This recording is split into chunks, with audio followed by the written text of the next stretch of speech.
Hello everyone, and another year in film has come and passed, and unfortunately I didn't make a top 10 favorite movies of 2014 the year before, but at that point I thought personally I thought I was just doing like the most technically well made films of the year instead of saying what were like my personal favorites. And yeah, excuse me. For me, I'm just gonna list off my personal favorite films of this year and my 10 favorite films of this year.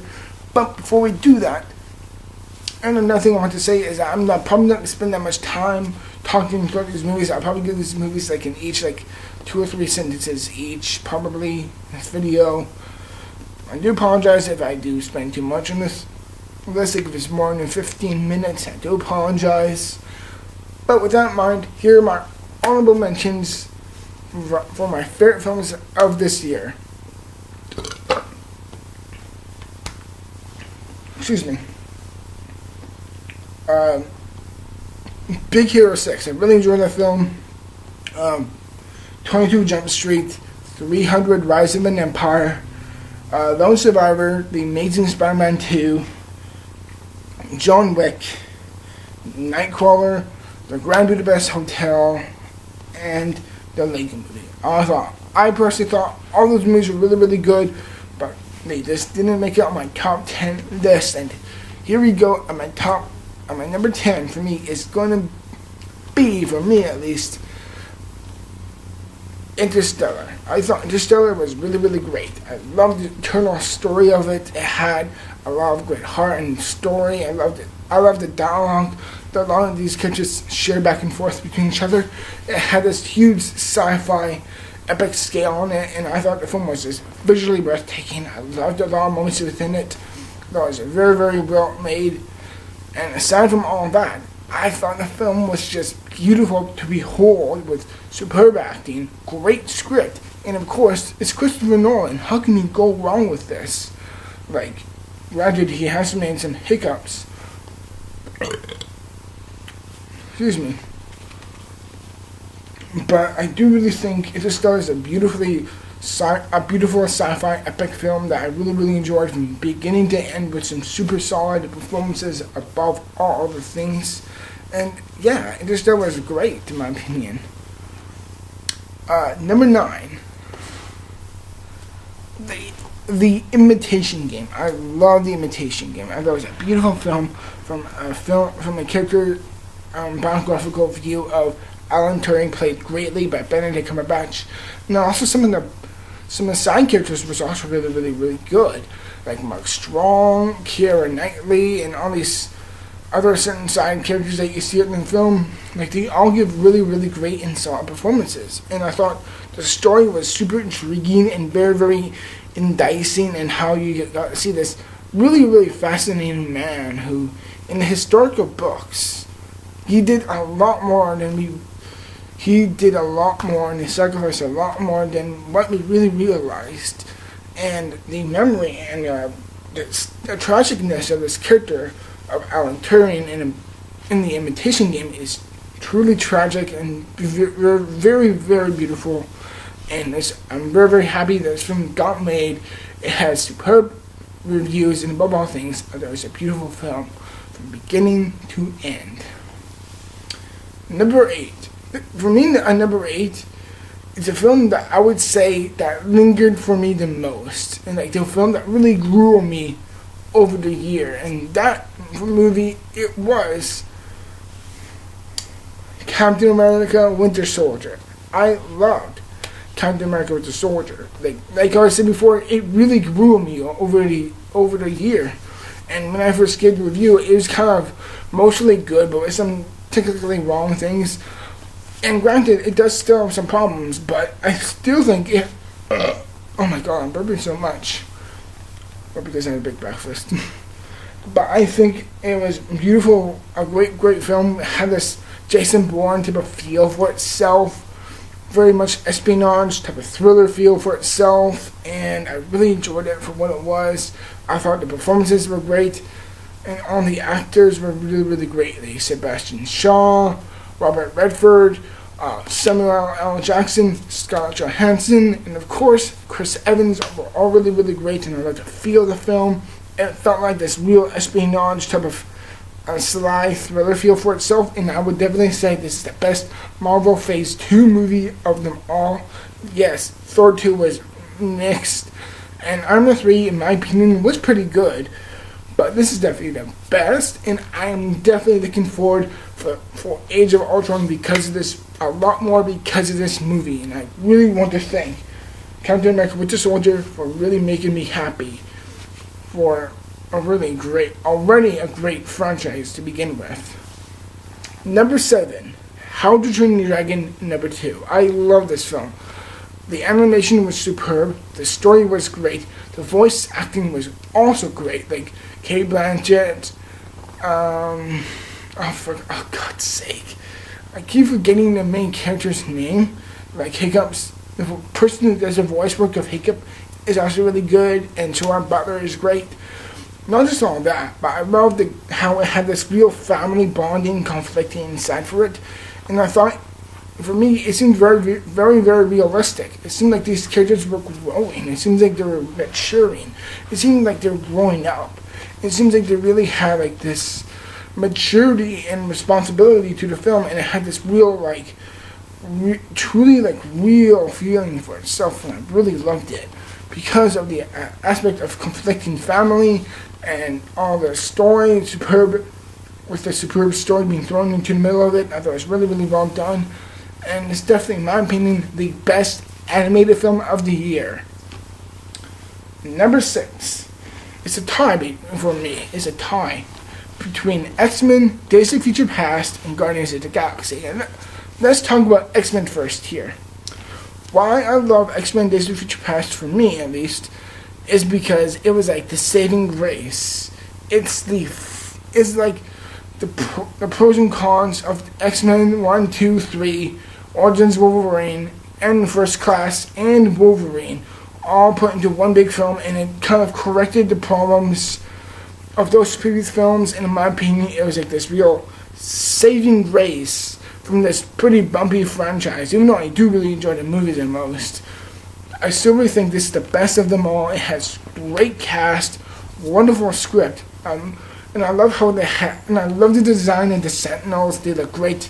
And of course, the cast is just great. Of course, like Peter Dinklage, Halle Berry,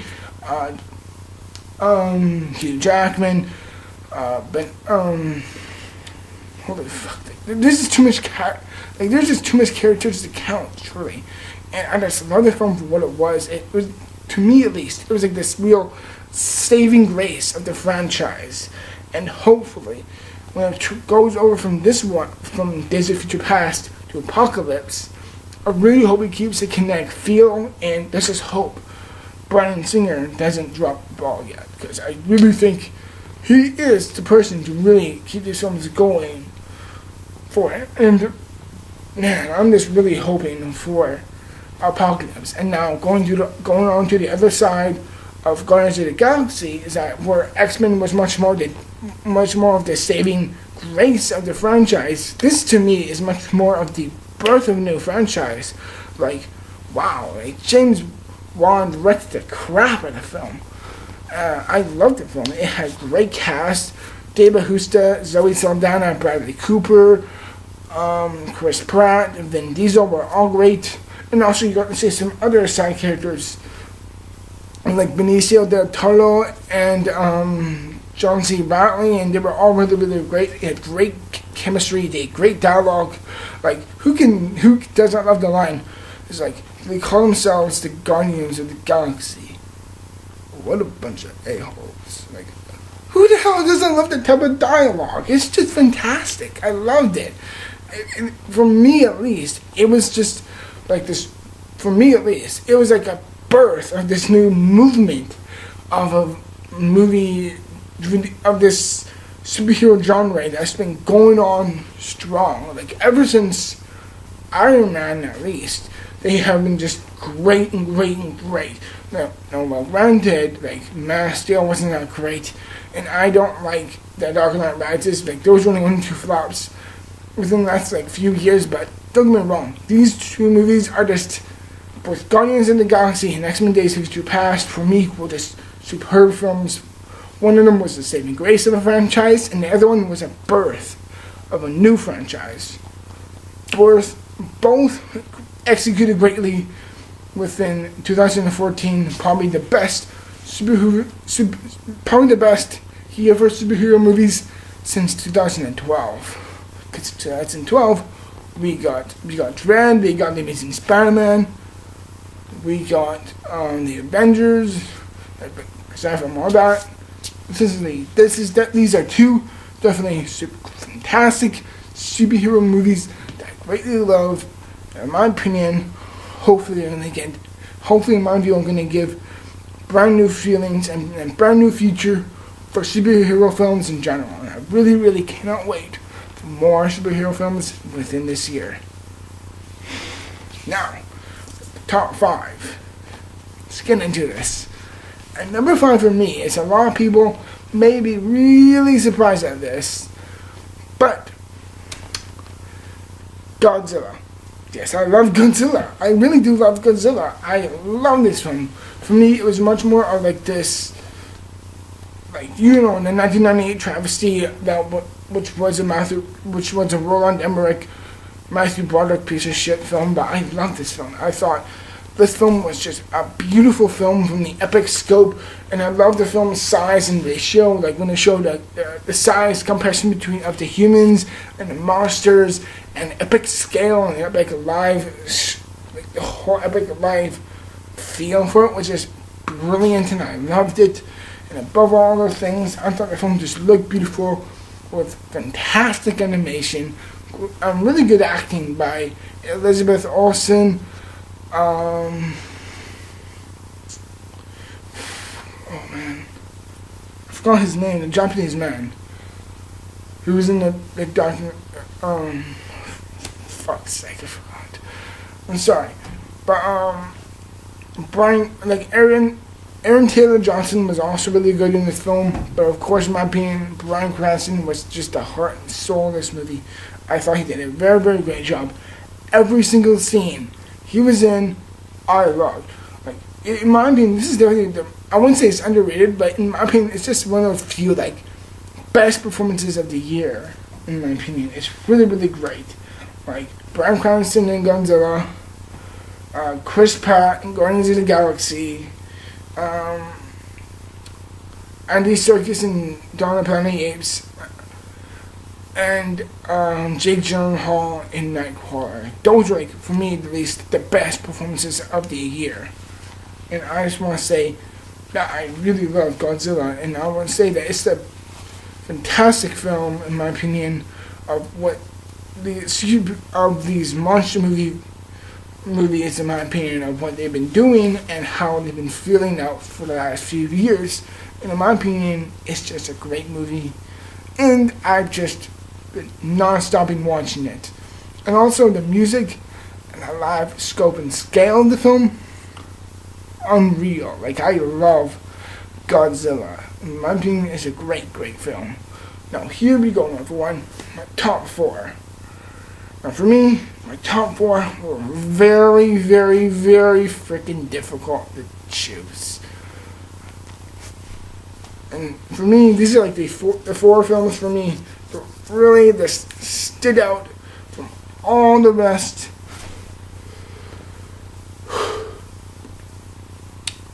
Here we go. At number 4 for me, it's going to be The Raid 2. I love The Raid 2. I love how it had a great story for itself. Like The Godfather and The Departed mixed with a lot of great action. I thought it had some fantastic, like absolutely fantastic action scenes. And of course, I personally cannot judge foreign people for giving foreign accents and performances. But as far as I'm concerned, a lot of these actors in The Raid 2, in my opinion, just gave absolutely superb performances, and I really, really loved it a lot.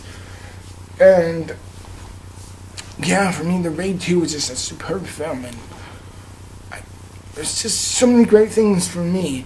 Like, there's gotta be something in this film that keeps me from putting it in my top 3.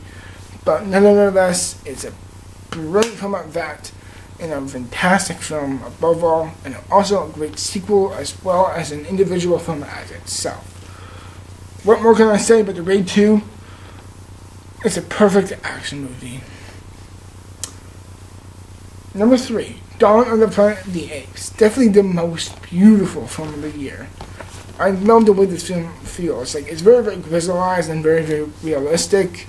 As far as films can go, it's realistic. But I really do love this film. Mainly because of the feeling of this grizzled, like, 8 to 10 year span after the first film. And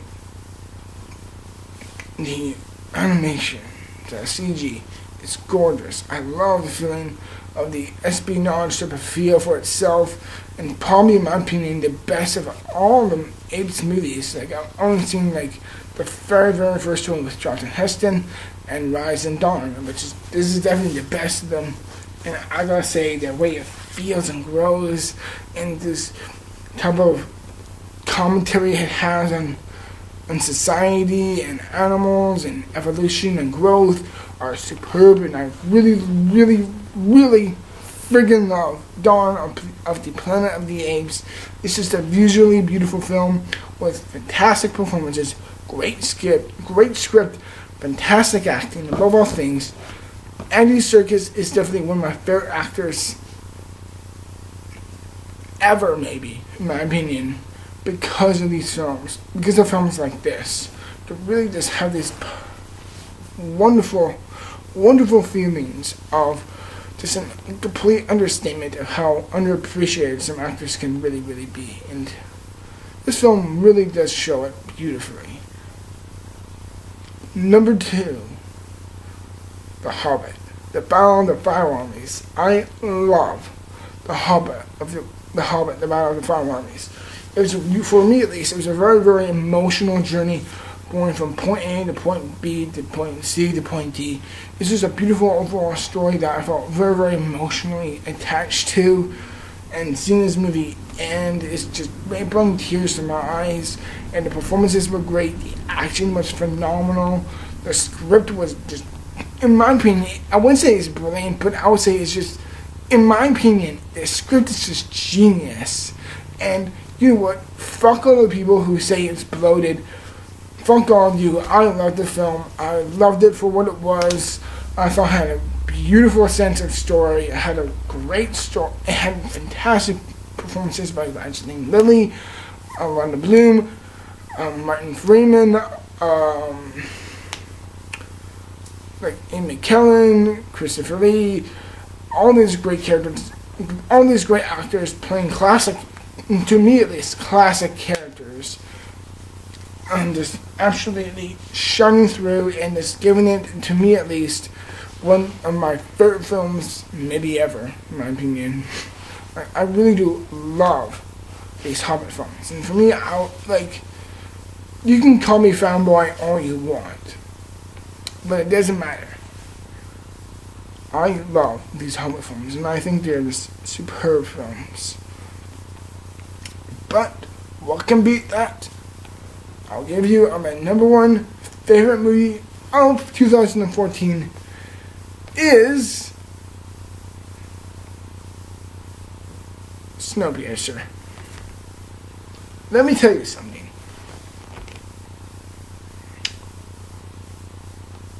When I saw this film, I didn't see it in theaters. I didn't even see it on demand or anything like that. I saw it online. I found it online.